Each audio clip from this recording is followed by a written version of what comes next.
against a lot of the meta, so we're going to see how the deck contends. You know, we're testing out different builds for the new meta, whether it be duality, allure, darkness, cross out, thrust, weather.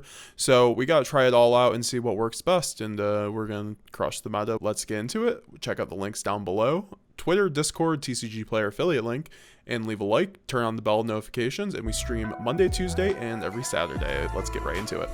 Alright, so game 1 is going to be against Justin and Rescue Ace. I opened draw phase with Brand High Spirits. Brand High Spirits is a new card that I'm on. It's very good because you're able to basically play around Droll and immediately get the Albion in graveyard on top of having a easy access into like a Cartesia or even a Spriggan's Kit. We're going to get the Mercurier here though, because I do believe we have the Allure of Darkness. So, you know, very easy access. So we're going to now reveal the Cartesia to special summon and then get the normal summon of a Luber to dodge the Imperm. I believe we fusion duped out the Cartesia, or we already have the Albaz in graveyard, one of the two. And then we are going to go into the Grand Guignol to get the Sarnier. Now, why do we do this here though? Because we do this first because we can get the branded fusion off the Grand Guignol since we didn't open the branded fusion. Very easy way to do that. You know, through Grand Guignol, through Sarnier, through Albion, you're able to get branded fusion other ways than the Luber, even if the Luber gets impermed, like the Luber got Ash there, which was incorrect of Justin. You know, I love Justin, but that was incorrect. And so now I go into Lubellion, pitching the branded fusion, or the brand red, unfortunately, for the Sanctifier, which is interesting. But that was the best line there. And then we go end phase, and we get the Brand High Spirits. That was a misplay. I didn't know they were mutually exclusive at this point. And then we also set the branded opening, I believe, because we already have the puppet in graveyard now, so we're able to just straight up go for the puppet summon and get the Aluber and then get a search on our opponent's turn there. Before he goes and he changed the emergency to the puppet, but this is incorrect. You're supposed to use the puppet first in order to get the or you're supposed to chain your special summon to the puppet, so your special summon is chain link 2 and it can still resolve. If your special summon is chain link 1 and the puppet summons chain link 2, the summon window is already gone at that point. The opening immediately to get the Quem, so we can play around tactics in the draw phase at least, and then send just more stuff, and then we can go, he passes, and then we go branded fusion immediately, so we can just send the Lubellion, start getting the brand lost in rotation. We do have the access into the Mirror Jade now. That will be enough for game, and we will go into game 2 now. He will be starting the draw. Rescue Ace now only has a Airlifter at 1.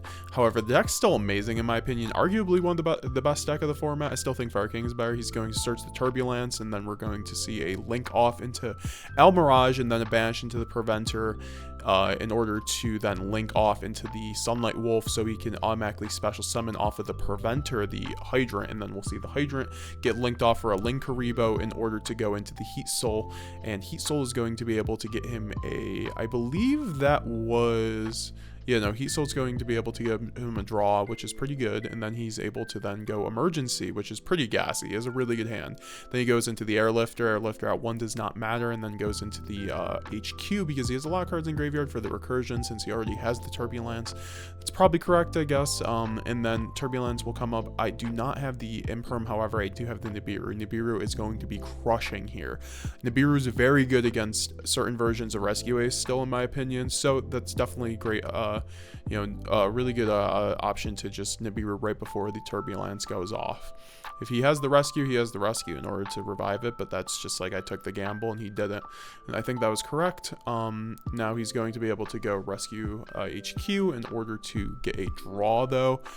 It does not get what he needs though, and then he will set 2 and pass, and I still have full combo, so I will then, I think I pitch the Lubellion in order to search the Sarnier. We will then go in Allure of Darkness and then banish the Mercurier in order to get the Albion. Just such a gas hand. We will then use Albion to send for cost the Retribution, then to draw, and we will then get a Super Poly, I believe, or no, we got Fusion Deployment, and then we use Fusion Deployment revealing the Grand Guignol in order to get the Cartesia so we can dodge some imperms. So he obviously does have it, but then we do see the Effect Veiler on the Cartesia that I used. So then I immediately go for Ram Fusion. I think I was trying to do that because I had Duality in hand. That's why we immediately went for Cartesia. And then we'll go Lubellion to, but then he goes Imperm, but then we Super Poly so we can still get the Lubellion effect and then get the Dragoon out, which is going to just lead to game from there, because with one back row and just like the Dragoon negate, that is going to be enough for game, and that we are going to go into the second round of the tournament now. So, second round of the tournament is going to be against Mr. Jeff on Dinos, going second Dinos, but he knows I'm on Puppet, so he always comes prepared, and then we have Fusion Deployment reveal the Cartesia. I do go first. We go for the normal summon of Albaz after the special summon of Cartesia in order to dodge the Imperm, and then we get the Search of Branded Fusion. We then go into the Grand Guignol because we do have the Duality to get around the Ash Blossom, so then we have the Dragoon, and then the Grand Guignol will then send a Garura then to draw one, because I have a pretty really gas hand. You guys will see. I will go then Gold Sark in order to get the Mercurier. We're really just playing for free at this point when you have Dragoon plus a Mercurier up our sleeve. Then we get the Albion send for cost. We are going to send with the Retribution, get the draw, and then we are going to get Branded Opening to go into Quem. Quem is then going to send something for a Retribution. No, we will actually send the Albaz just in case, actually.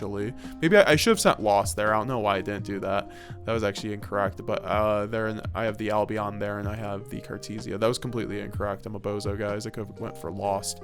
And then we'll go for the Foolish Burial in order to, I believe, get the Saranir that was. I don't remember. But then we also have the Nadir Servant on top of that, which is just stupid in my opinion. Now we got the Maximus, so we both have to send to the graveyard.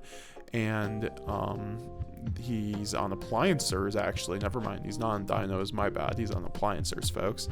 And we set up a really good end board with the Gimmick Puppet, with the Brandon Red, and we Gimmick Pup him since it's game 1. It's really easy for us to win those game 1s. That's why Gimmick Pup is so devastating. Not a lot of people run the in-house outs. However, with people running Ghost Bell now, that might actually change. And so we go Brandon Red, and we're just immediately going to go for the Chimera on the end phase to pop his field, and that will be a pass into game 2. We will then see him take first because he doesn't want to get Gimmick Puppeted. Then, well, Appliancers also go first. Appliancers is a deck I'm very familiar with, but they're able to run Fusion Dupe, which is pretty good, so he gets out 3 of the same monsters. And I have to read these cards because this is the first time I've ever actually gone against Appliancers, surprising enough. And he's going to, big thing on this, Appliancers is one of those decks, it seems like it's able to set up an interesting board, but not a board that's able to really play into the meta. But we do see the IP Masquerena in order to get the monster and then link off with the spell card, which I believe spec'd it. I could be wrong, and now he's just deciding to go out to the Appliancer link 1, I believe. Maybe it's the link 2. I have to read this card. I still don't even know what these cards do. It's one of those decks that you just never see. And we are going to then see him pass the turn, and he has one of those boards that's very easily super polyed. So, and I do have the super poly, so I just have to do it to him. But I do the Branded Lost at least, and then because you can get a search off of super poly under Branded Lost, remember that. It doesn't just have to be like a Branded Fusion or something of that nature. It could just be a super poly. And we will go super poly and get his 2 monsters. Most importantly, the IP Masquerena to get out of the SP, and then we will get the Mud Dragon, get the Search of Cartesia, and now we are going to be able to dodge basically any Veilers, and I'll go Mud Dragon called Lights, and then we are going to go for the Grand Guignol, which I don't have the gaseous hand, but the Super Poly really just broke the board. That's why Super Poly is one of the best cards in the whole deck, bar none. So definitely one of those cards that you need to play as a branded player. And then I go into the Duality, obviously, so I can go into the Dragoon, but then we go Dragoon Effect, or we can't go Dragoon Effect, actually. I tried to do that, and obviously with Duality, the Dragoon has to be properly summoned to use its pop effect, so you must remember that. And then we have a ruling question basically about the Appliancer effect. The Appliancer effect going to...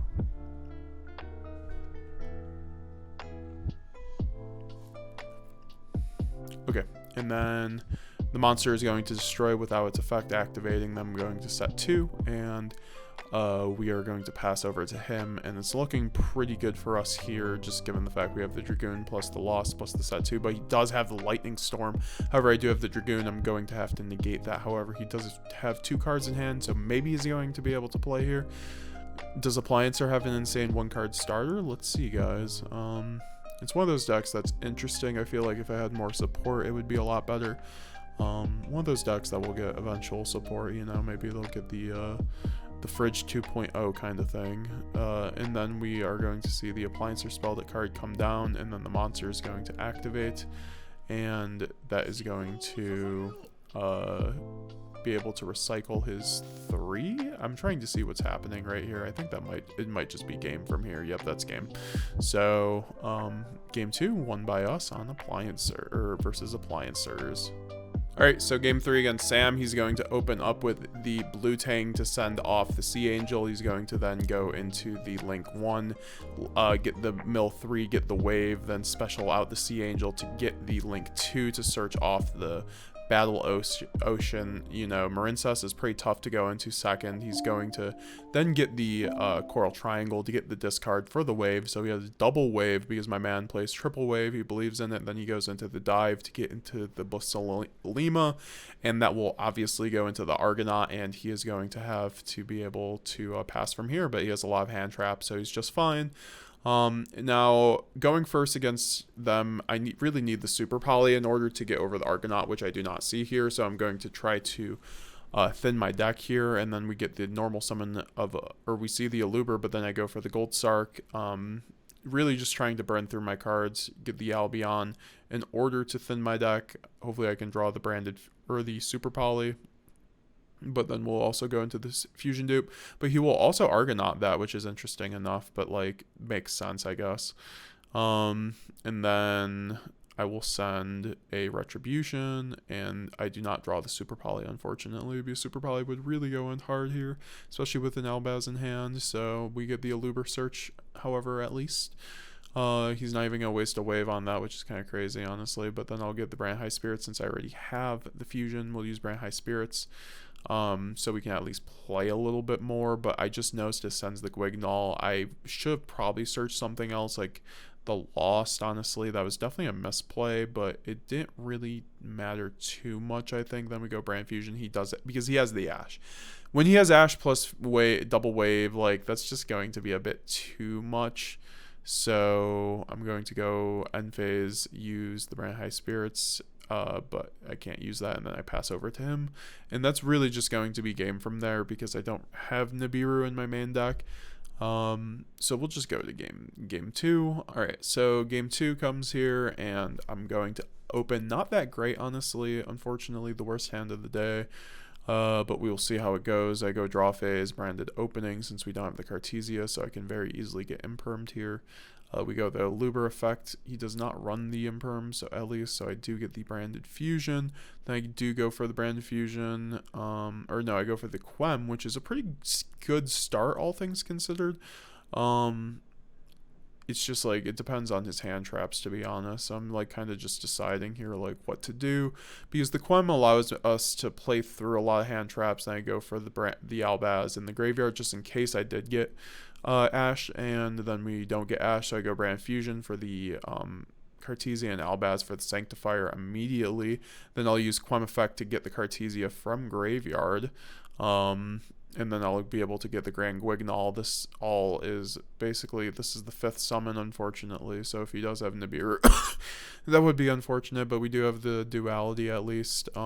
Maybe that was the 5th summon. I feel like I played that slightly wrong. Maybe I should have gone to the Artesia summon. Or no, I could have done that earlier. And then we'll use the duality's graveyard effect to recycle really easily. We could put back the Grand Guignol, which we do for the next turn, actually. So we can just make it, which is kind of nice.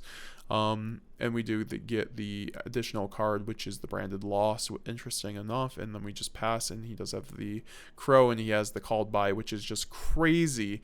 Crow Called By for the Gimmick Puppet out, but we still can play, folks. So he goes for the Azurine, he goes for the Anemone. I let him do that, but then we go for the Quem to spec out for the Cartesia, and we do have the Grand Guignol now that we just spun back to the deck, and this allows us to send the I'm debating on what to send right now, because this is a pretty complicated board state, honestly. So we're searching the Mercurier, obviously, because we have the Sanctifier, and then we send the Rinbrum so we can have more, because we have the Albaz in graveyard already. So if he starts like interrupting me, at least I'll have more interruptions, at least so I can get into the Mirror Jade. That's the most important part, setting up the Rinbrum and then having the Quem in graveyard. So maybe I should have just went into Albaz there, honestly, but I only have one card in hand, so I had to kind of do that. And then also I use the Grand Guignol effect to go out to the Quem. Quem's going to use her effect, since I do run double Quem in this build, which is really nice since the enemy revived the blue Tang. So then he goes Sea Angel. Then he's going to get the Mill 3, get another blue Tang or a Pascalis. He takes the Pascalis, which is really nice. Definitely a really, really good game too, honestly, because he had the Called By and the Crow, but we're still playing very, very well back and forth. That's the thing with Gimmick Puppet. You need to make sure your board is really good outside of the Gimmick Puppet. If you have to have a plan B and C, essentially. And then I have the Mercurier. I saved that for the Coral Triangle, which is pretty good because he still had to negate. And then I also go for the Rinbrum then to go for the Mirror Jade, and then he is able to go for the Anemone effect in graveyard off of the Albaz, which does suck, but I do have the Mirror Jade at least to go out to banish the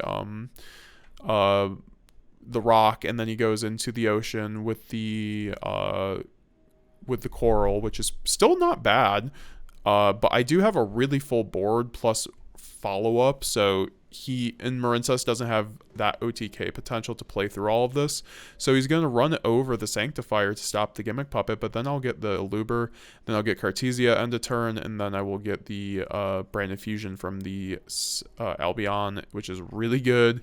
And then we have Branded Fusion. We're just going to go from there. We should be able to win from here, I believe. No way we don't play from this board or win from this board state, because we do have the Dragoon. I'll go into the Sanctifier for the Albion so I can get into the Draco Stapelia, but I mainly did that so I could use Quem to target the Sanctifier and get that back on the board. I think I'm going for Titanclad here. I'm debating. I'm like, well, it's complicated with the full board, but it's like fine. We can just go into Stapelia here. No, we go into Quertus and use Quertus effect to go over the Anemone, because that was the out to the board. I was like thinking, because the Anemone was at 4,300, so the Quertus was very much the out there, and then we could have also crashed the Mirror Jade, so a few different outs. Quertus is the MVP, never cutting that card. The card is so useful, so we're going to go into game 3 now. Maybe isn't the longest game 3 that you would like to see, but we will, because what happens is I sided Nibiru Droll, because Nibiru Droll is pretty good against Marincess going second.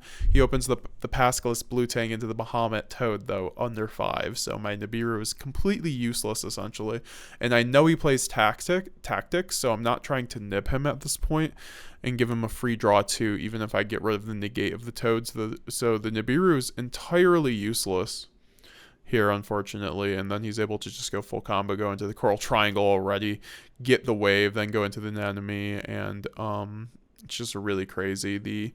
What Marincess can do, they're able to play the strongest water monsters in the game, and then they're able to just like dish them out, and with a really strong engine, and then he just like he hits all of his mills this game. This is why he runs the 3 wave, because he's able to hit on his mill 3 very often that way, and then he gets his Argonaut Toad. And honestly, I do have the nib, so I still do the nib though. I still decide to do the nib just in case I still get Tactics. See, that's the thing. And he goes draw 2 there, which I think that was fine, because anything else he could summon I'm not afraid of turn 1, and he's going to then just go into the Marble Rock, which is like fine. If I can just deal with the Anemone and then the Toad, Marble Rock is fine. And I have some good cards, but I don't have the super poly, so I'll go. We're gonna try play into this, but you know it's not looking that great because I'll go Branded Fusion, and then he has the Argonaut to stop that, and then I'll go Tactics to. I probably should have stolen the Argonaut, but I don't really know what I've done at that point because I couldn't have linked it off, so I just scoop at that point. I